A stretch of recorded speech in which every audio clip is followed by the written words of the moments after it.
Le président d'honneur du Front National visé par une enquête préliminaire pour contestation de crimes contre l'humanité. En cause, les propos de Jean-Marie Le Pen réaffirmant que les chambres à gaz sont un détail de l'histoire. Est-ce le dérapage de trop ? Le FN doit-il écarter, exclure définitivement son président d'honneur ? C'est la question qui fâche de 7h15 sur Europe 1. Pour y répondre, je reçois Nicolas B, secrétaire général du Front National. Bonjour Nicolas B. Bonjour. Aujourd'hui, le président d'honneur du Front National déshonore-t-il votre parti ? Je crois en tout cas qu'il nuit à la qualité du message politique du Front National, parce que ce qui caractérise le Front National aujourd'hui, c'est de parler aux Français, de parler des problèmes des Français, de leurs préoccupations quotidiennes, lorsqu'on a une classe politique qui, elle, est un peu repliée sur elle-même et se moque un peu du sort de nos compatriotes. Et évidemment, ces polémiques parfaitement inutiles, je pense, nuisent au Front National. Mais il peut être président d'honneur en tenant des propos pareils, ça ne vous choque pas, vous qui êtes secrétaire général de ce même parti ? Il a une situation statutaire, il n'est pas un militant lambda. Jean-Marie Le Pen a été le fondateur du Front National, il l'a présidé pendant 40 ans. Pour autant, les propos qu'il a tenus, soyons très clairs, ne correspondent absolument pas à la ligne du Front National. Il n'engage que lui à titre personnel et en aucune façon le Front National. C'est un peu compliqué quand même, parce que vous le dites, c'est l'âme du FN, c'est le patron, c'est l'historique, c'est encore une fois le président d'honneur. C'était le patron. Ah, mais il y a toujours un titre. En tout cas, hier, chez nos confrères de BFM TV, Jean-Marie Le Pen a aussi dit il y a des gaullistes fervents, mais aussi des pétainistes fervents au Front National. C'est donc ça, le Front National ? On a dédiabolisé en gardant des pétainistes ? Non, je crois pas du tout. Et d'ailleurs, récemment encore, un candidat qui avait expliqué qu'il était pétainiste sera traduit devant notre commission de discipline. Donc peut-être qu'il y a 40 ans au Front National, il y avait des pétainistes, mais aujourd'hui, pas du tout. Je crois qu'aujourd'hui, au Front National, il y a des patriotes sincères qui sont engagés derrière Marine Le Pen, et c'est Marine Le Pen, la présidente du Front National, c'est Marine Le Pen qui fixe la ligne politique. Il y a sans doute des adhérents, des sympathisants qui sont un peu déstabilisés d'entendre ça dans la bouche de Jean-Marie Le Pen. Marine Le Pen, elle exclut les candidats qui dérapent, elle l'a dit, elle l'a fait pendant la campagne des départementales, elle se montre très ferme sur le sujet. Aujourd'hui, faut-il exclure Jean-Marie Le Pen ? Non, puisque tout le monde reconnaît que c'est un dérapage, Florian Philippot, vous, Marine Le Pen. Non, je crois que c'est pas le sujet. En l'occurrence, encore une fois, il n'est pas un simple militant, il est le fondateur du Front National et son ancien président. Mais en revanche, je crois qu'il faut être très clair, et je crois que le message du Front National est très clair. Les propos de Jean-Marie Le Pen n'engagent que lui-même, et ils sont. Vous comprenez que cette situation est un peu difficile à tenir, fois sur le fond et sur la forme. Vous comprenez que c'est un peu difficile à tenir comme position ? Oh, non, je crois que c'est clair. Je pense qu'aujourd'hui, d'ailleurs, les Français perçoivent le Front National tel qu'il est et savent que c'est Marine Le Pen qui en est la présidente, et Jean-Marie Le Pen est l'ancien président du Front National. Et comment le faire taire alors, Jean-Marie Le Pen ? Écoutez, je crois que il a toujours fait preuve d'une grande liberté personnelle, évidemment, c'est regrettable. Moi, ce que je regrette, pour tout vous dire, c'est que finalement, il profite pas de la situation actuelle pour prendre de la hauteur, pour apporter au débat politique une certaine hauteur de vue, une capacité d'analyse qui le caractérise, une certaine clairvoyance dont il a su faire preuve pendant sa vie politique.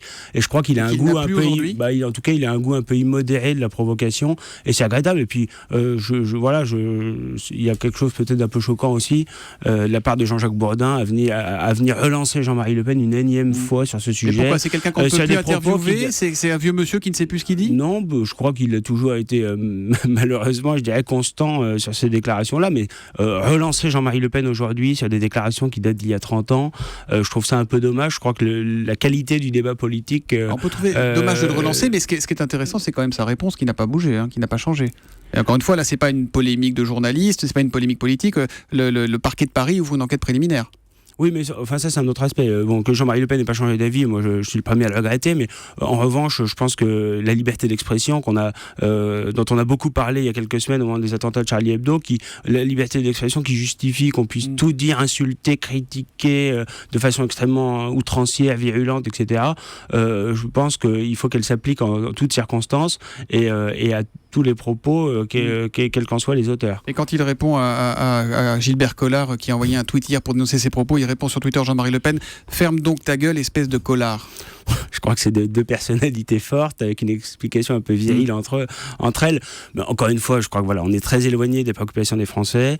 Le Front National aujourd'hui, il a comme préoccupation centrale d'apporter des solutions au chômage de masse qui touche 6 millions de nos compatriotes, à la pauvreté, à l'insécurité, à l'islamisme radical. Et encore une fois, moi je regrette que Jean-Marie Le Pen se laisse aller à ces provocations qui sont parfaitement inutiles, parfaitement stériles et qui nuisent encore une fois à la qualité, je pense, de notre message politique. Vous avez sans doute entendu vos militants dans le Vaucluse, dans le journal de 7h tout à l'heure, qui sont très déstabilisés, qui n'aiment pas ces propos. Jean-Marie Le Pen peut-il être tête de liste du Front National en PACA ? Écoutez, le bureau politique se réunira dans les prochaines semaines pour désigner l'ensemble des têtes de liste du Front National dans les 13 grandes régions pour les régionales de décembre.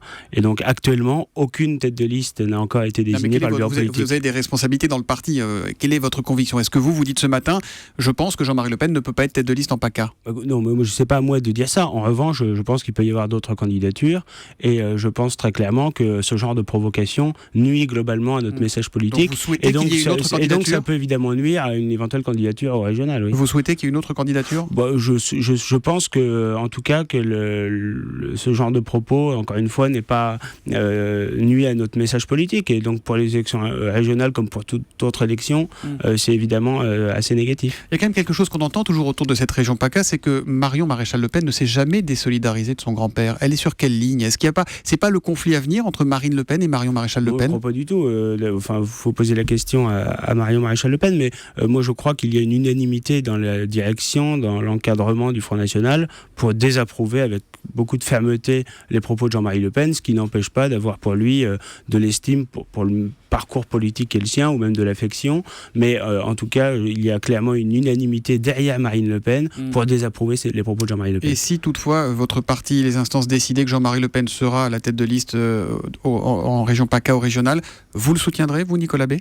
Non, mais moi, je suis discipliné et la décision du bureau politique s'imposera à tous s'agissant des désignations de tête de liste régionale. Mais encore une fois, moi, je ne veux pas précipiter les choses. Le bureau politique sera amené à désigner la totalité des têtes de liste régionales, y compris celle de la région PACA. Vous n'êtes pas d'accord, mais si c'est lui, eh bien vous le soutiendrez. Merci Nicolas Bay, en tout cas, d'être venu en direct sur Europe 1 ce matin. Merci et bonne journée à vous.